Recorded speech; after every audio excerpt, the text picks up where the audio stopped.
Hello, I thought I'd do this video today. It could get quite emotional. I'm going to do another one in a week or two about somebody very, very special. Um, Someone who we lost yesterday in our family. But I'm going to try and put together a video to, like a memorial for them. So I'm going to have to find photographs and videos and things and put them together and do a video just of this person, because I think it's important to celebrate special people. But I'm just too overwhelmed at the moment to discuss that person right now. So I want to make it a video that celebrates people like my auntie who had special needs. But when you get a shocking news and it's grief, it hits you like a thunderbolt, and it's just devastated our entire family. But what it does is it triggers other stuff, and you end up grieving for all the people you've already lost. And I've just been for a little walk with doggies, and I was thinking about this, and I thought, how many people have I grieved for who were still alive? And this is something a lot of us have experienced, and I was thinking about this. It all sort of ties in together. In my family, if we went to see somebody, most of our family would be diagnosed as being on the spectrum, and they would say things like, oh, you've got autism, or you've got ADHD, or you've got some other so-called defects because of the way we are. And when I was walking in the woods, I thought I was putting all these things together in my head, and I thought, my Auntie Sue had special needs. And her special needs meant she just loved everyone, and I mean everybody. It didn't matter who you was, it didn't matter what you looked like. To her, you were beautiful, you were handsome, you were gorgeous. She loved you, and she'd tell you. And I am like Sue. I am like my auntie. And so are some of my family. We are very, very loving people. And usually when we meet somebody, we're already full of it. Do you know what I mean? So we're just happy to share what we have. And so we share our love and compassion, and we give too much to people too soon, and our boundaries are so low because we're already in this place of love, and it's not normal. It isn't. This is the saddest part of being here, and this is what makes it a struggle to be on this planet for people like me, because it's seen as a special needs. It's seen as almost a defect, that you are too loving and too kind. And I think, how sad is this world? Animals are just full of love for each other. If you watch the Animal Kingdom and you look at dogs and stuff and how they are with their owners, there's no guile and stuff in it. They just love you, don't they? They just love you unconditional. Even if you're ugly, fat, depressed, they still love you.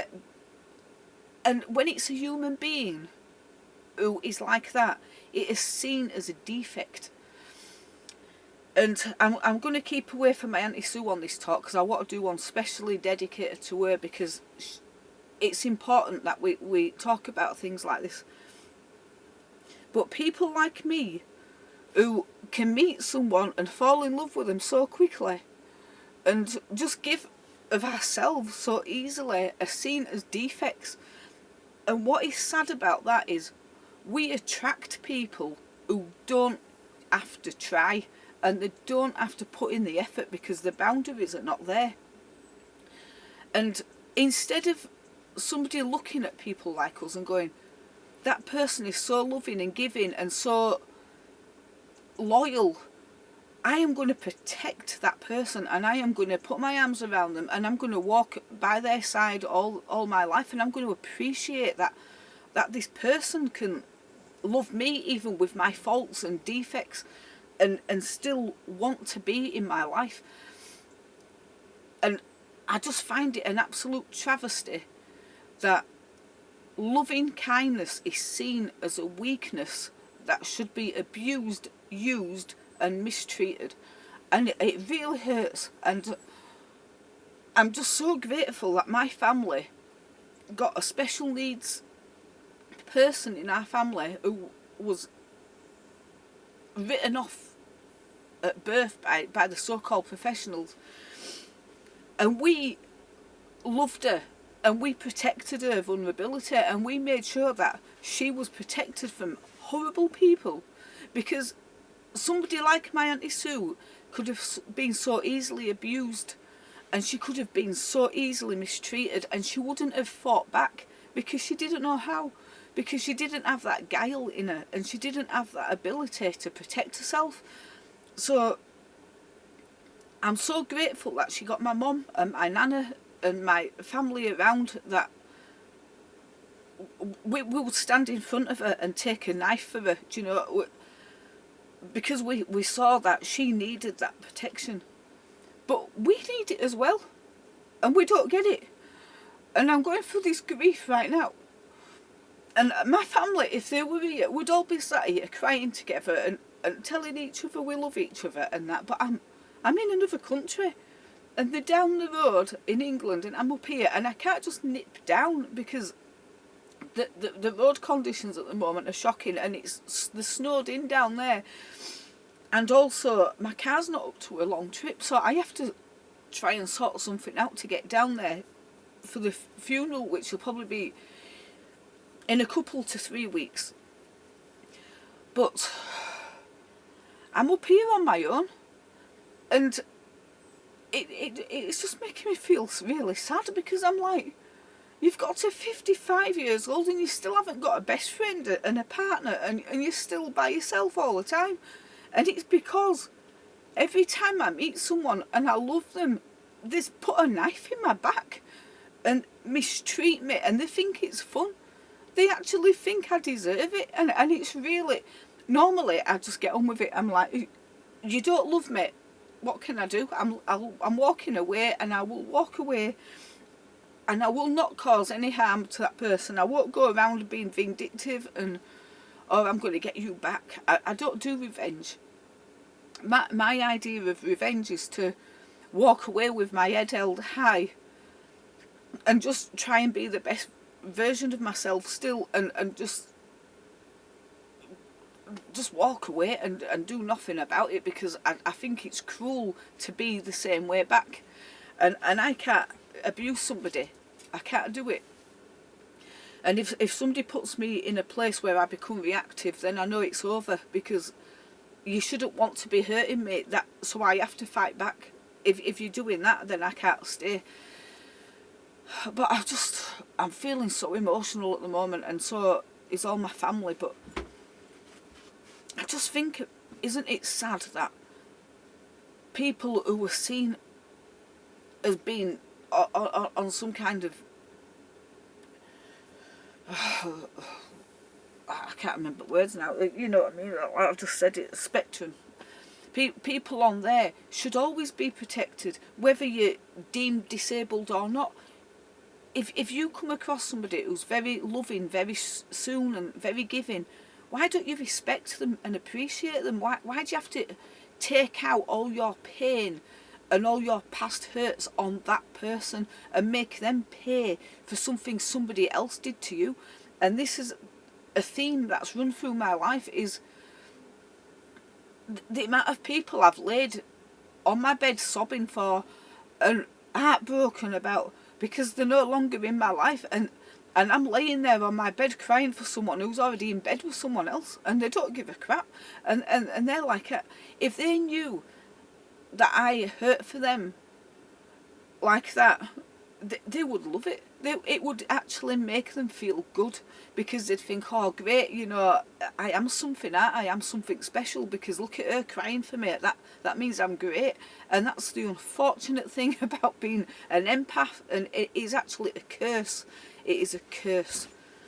You know, I was looking at some of these relationships around me who I know, I don't know many like this, but there are people in relationships where the woman is actually adored and nurtured by her husband, And he doesn't even look at other women in a sexual way. He just treats them with respect and just talks to them as human beings. And his wife is her natural self because she can be, because she's with somebody who enables her to be herself because she feels safe. And she feels like she can be herself because she doesn't have to put on a show. And then you look at abused women. And I'm using women as the example because I'm a woman and I know there are men the same. But when I look at other women and how they are around the world, even like, you know, the societal thing that we have. In this country, we've got more chance of having happiness because we can walk away from men that are abusive. But there are cultures of women who are chosen their husbands for them and they don't get a choice.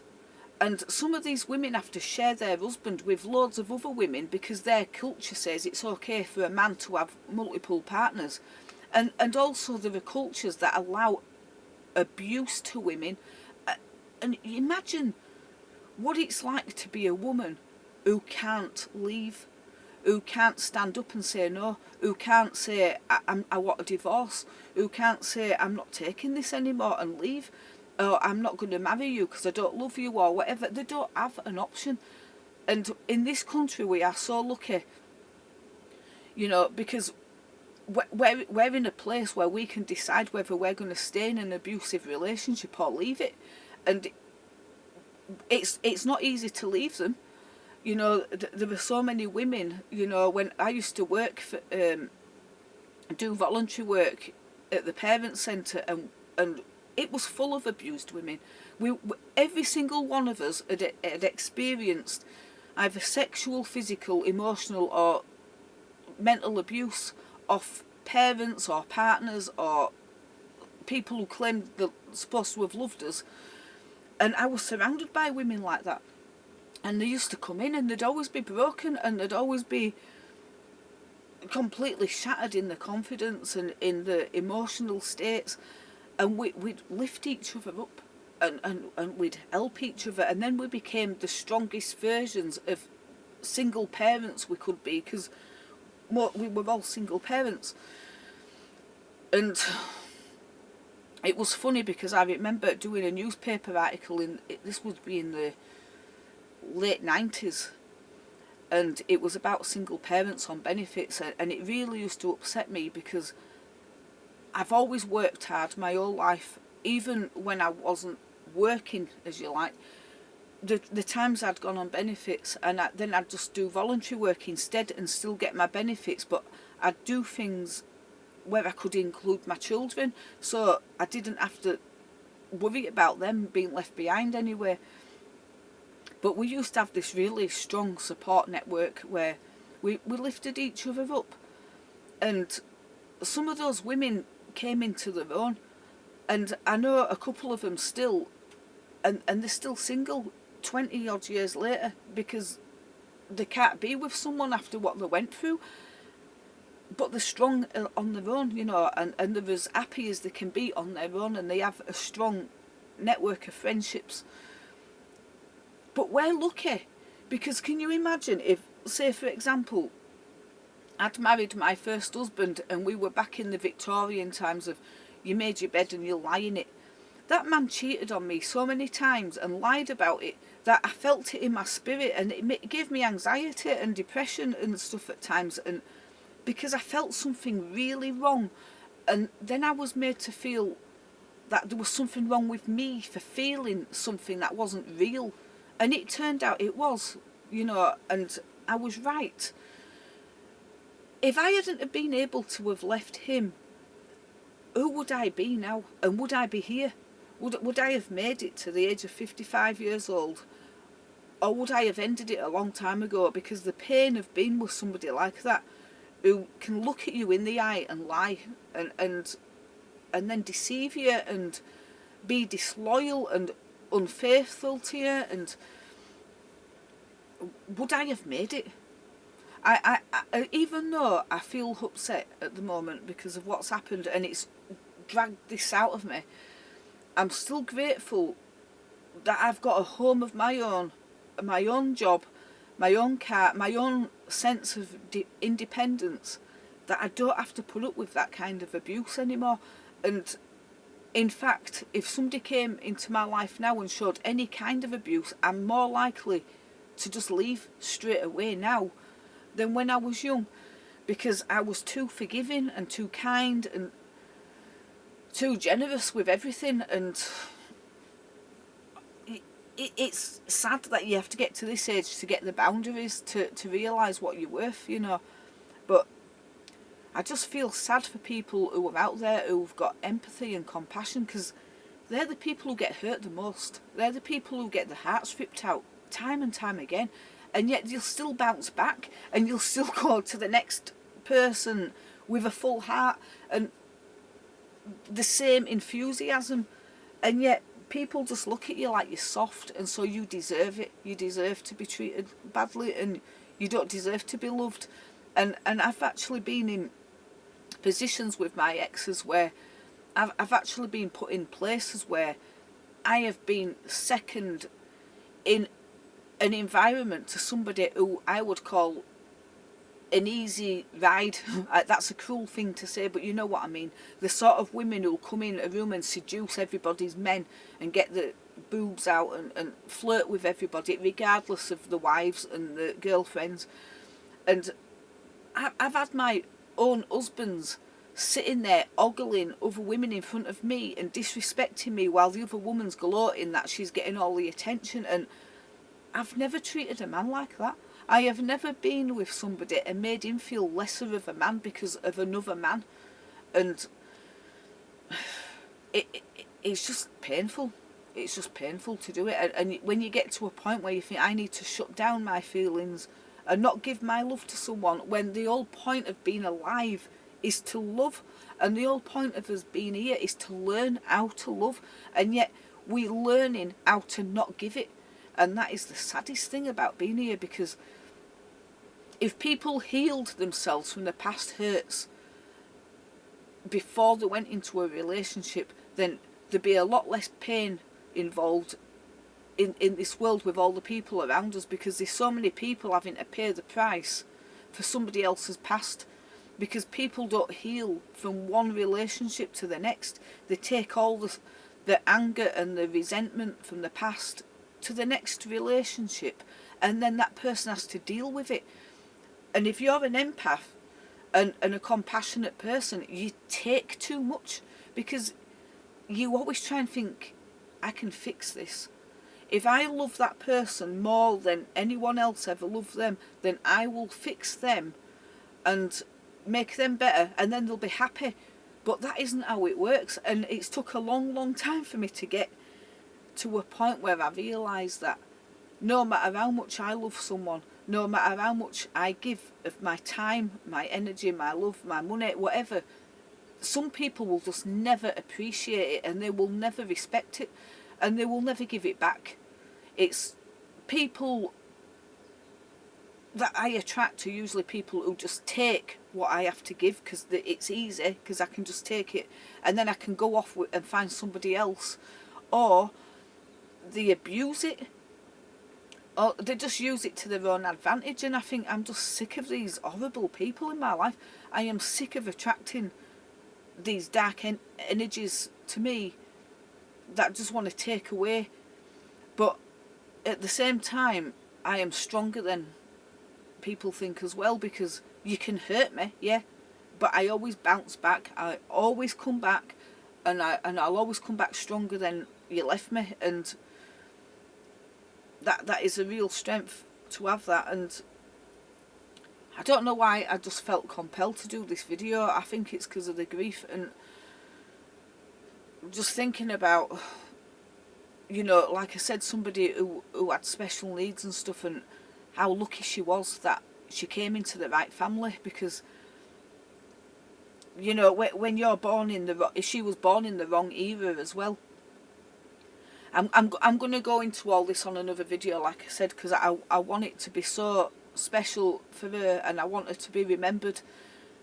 And another thing that I was thinking today as well is, one day down the line, we no longer exist as the people we are now. We are no longer there. We've gone. And all we become is a memory to somebody else.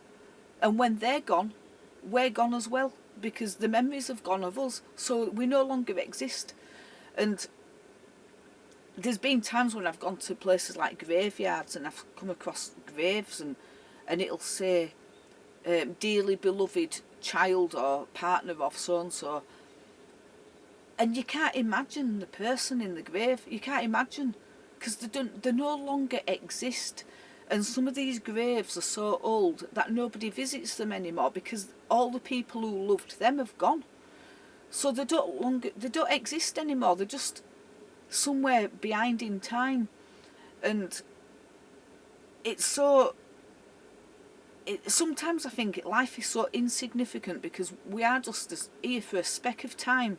We're here in the blink of an eye and we're gone in the old scheme of things, because I believe we are eternal beings. I will never believe anything other.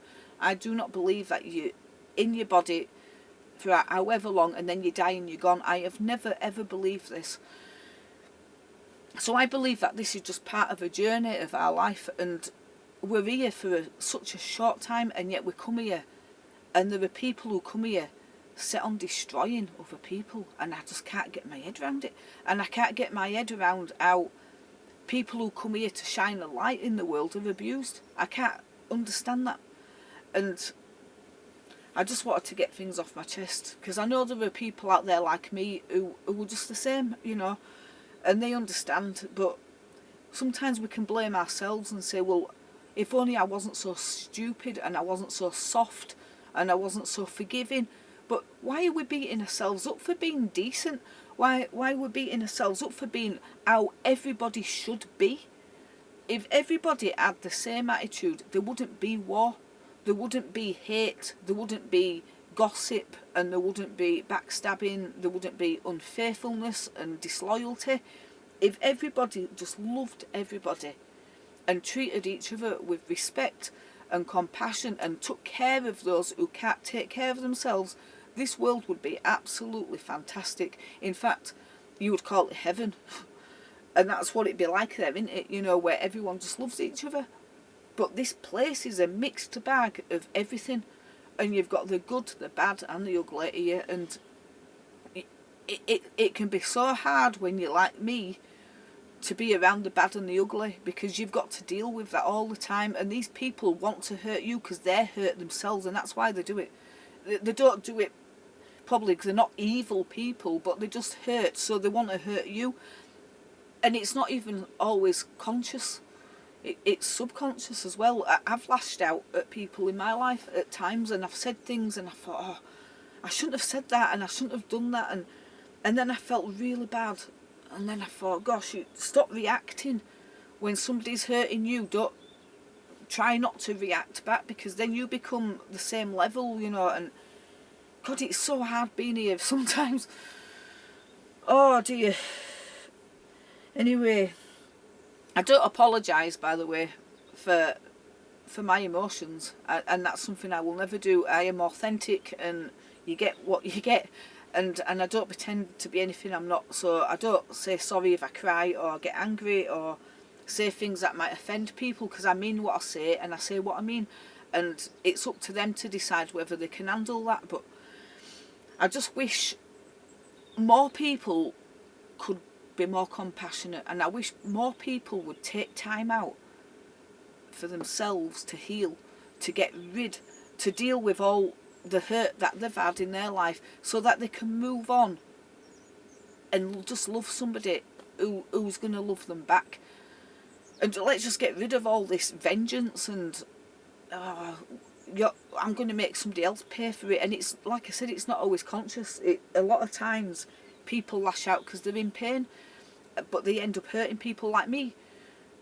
But please do, if you're one of those people that just jump from one person to another without a break, without having any time for self-healing, and I've done that myself when I was young. I used to just go straight into another relationship because I couldn't cope with being on my own.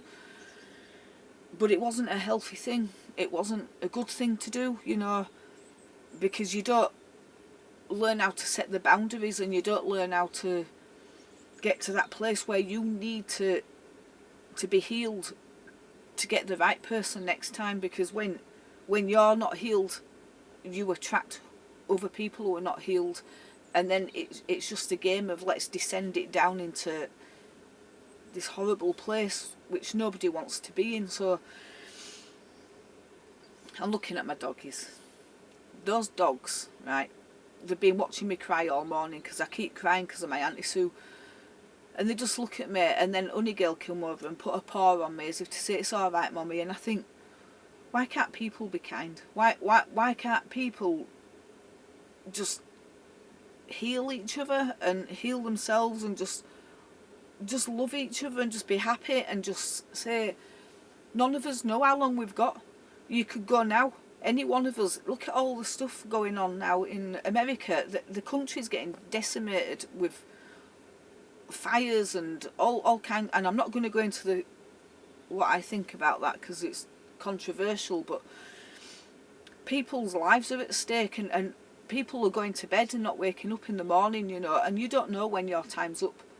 And the last thing that I want is to leave my body and find myself in some kind of purgatory or some dark place where I've put myself because I wasn't a good person, and finding myself going, what the hell is this? I want to take myself to a higher level from here and go where I'll meet people who just love me and who I can just love back, and I do believe that everything around it, we are all vibrational, we're spiritual beings, and you know, you attract what you are, and if you're too open, you attract darkness as well. So you've got to be very careful, you know. And it's sad that I've got to this age to have to learn something I wish I'd done when I was young, because I wouldn't have had all these years of misery of trying to be friends with people who just don't even like me. They're not there because they